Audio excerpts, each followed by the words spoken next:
Hey, Shalom Israel, Most High in Christ bless. We are at the Newham African Caribbean Resource Center at the Leadership Resource Initiative event.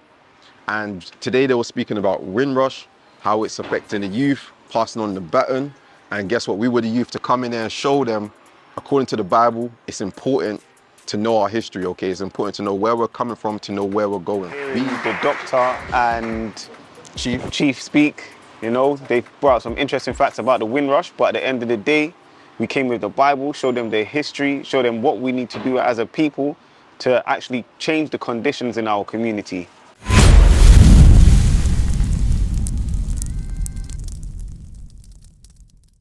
Thanks, sir. All right, so my name is Isaiah, this is Joshua. We represent an organization, Israel United in Christ. And pretty much what the doctor and Chief have been brought out today, a lot of information. I learned a lot from you guys. I was taking notes on my phone as well. And a lot of that information, we actually dive into the Bible and get biblical solutions. And like our mother said, regarding the youth coming down and being down here, we actually go into the Bible and dive into history. History is very important to us because, again, without history, you don't know where you're coming from, you don't know where you're going.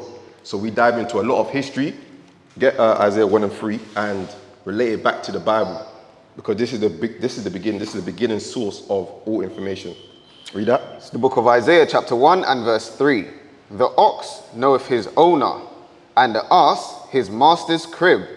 But Israel doth not know, my people doth not consider. So it's comparing the children of Israel to an animal, an ass and an ox. It says they know where they belong, they know their owners, but the children of Israel, they don't know who they are, they don't know where they come from.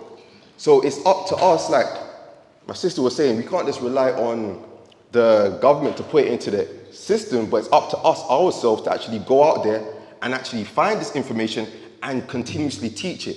And as an organization, that's what we do. We go throughout Africa. Our bishop just came back from South Africa, teaching our people there. We go through Uganda, Liberia, Ghana, Nigeria. We've got schools throughout Africa, schools throughout the Caribbean, Jamaica, Trinidad, Tobago, all of these. How many schools we got in Jamaica? 5. We've got about 5 schools in Jamaica. We go out and teach this history. So I'm not going to take too much, I don't want to take too much time, but I do want to put a couple verses out there. Deuteronomy 28 and verse 15. Shalom, Israel. This is Bishop Nathaniel. I want you to know that you can view all our Sabbath classes live on IUIC TV. That's right, I said on IUIC TV. Download the app today. Okay, so basically the history that it says the Israelites don't know nor consider who they are, but the ox and the ass, they know their master's crib. Read. Deuteronomy chapter 28 and verse 15. But it shall come to pass, if thou wilt not hearken unto the voice of the Lord thy God, to observe to do all his commandments and his statutes, which I command thee this day, that all these curses shall come upon thee and overtake thee. Verse 46, so it says, if you don't keep those commandments, all these curses shall come upon thee and overtake thee. Now it's going to tell us what these curses are there for. Deuteronomy chapter 28 and verse 46. And they shall be upon thee for a sign and for a wonder. So these curses were going to be upon the children of Israel for a sign, meaningful. What does a sign do? It's used for identification. So you can see the sign and be like, okay, like for example, if you see the arches, the McDonald's arch, you know that's McDonald's. If you see KFC, you know that's the KFC store. Now the sign of these curses identify who the children of Israel today. So now what we're about to read is certain things that even happened to those of the Windrush generation. The things that was brought out today from Doctor and the Chief is going to be written in this Bible. Read verse 33. Deuteronomy chapter 28 and verse 33. The fruit of thy land and all thy labors shall a nation which thou knowest not eat up, and thou shalt be only oppressed and crushed always. So it says all the labor that you put in, another nation is going to benefit from. Remember, Doctor brought out that we was invited here to help build up.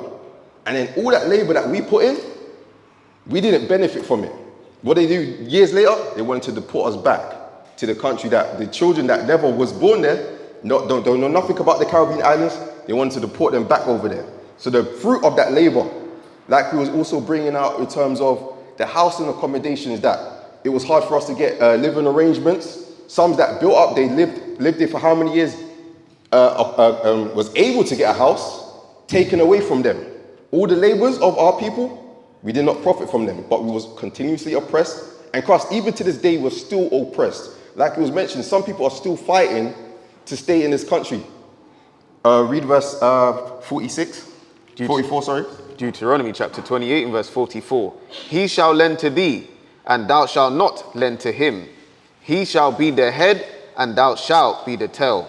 So it says that these are the curses, signs. So whoever fits these signs, the Bible's saying these are the children of Israel.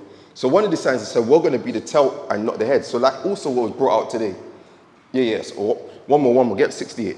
Also what was brought out today is that other societies and communities were able to come over here with less to bring to Britain, I'll say, and was able to gain more from Britain.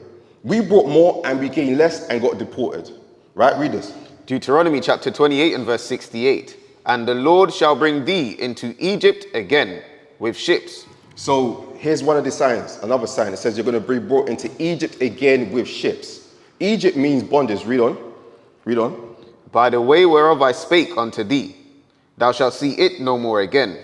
And there ye shall be sold unto your enemies for bondmen and bondwomen, and no man shall buy you. So I'm going to leave you with this last verse, Job 8:8, for the time's sake.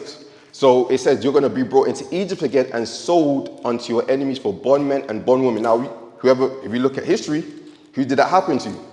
The so-called Africans, the so-called Jamaicans, the people of the Caribbean. That's our history. The Bible's saying, look, whoever these fit, that's the sign to show the children of Israel. So I'm going to leave you with this last verse. The book of Job, chapter 8 and verse 8. For inquire, I pray thee, of the former age, and prepare thyself to the search of their fathers. So it's up to us to go and do that research and find out who our fathers are. Who do we descend from? Find out that history for ourselves. And once we obtain that understanding and history, we have to be the ones to go out and teach it. We cannot wait for anyone else to do it for us. We cannot wait for any organization or government to come and put it out there. We have to do that effort and put the work in for our communities. So thank you. What is a nation? Nation is family. Nation is community. Nation is men leading by example. Nation is women's support. Nation is children with role models. Nation is unity. Nation is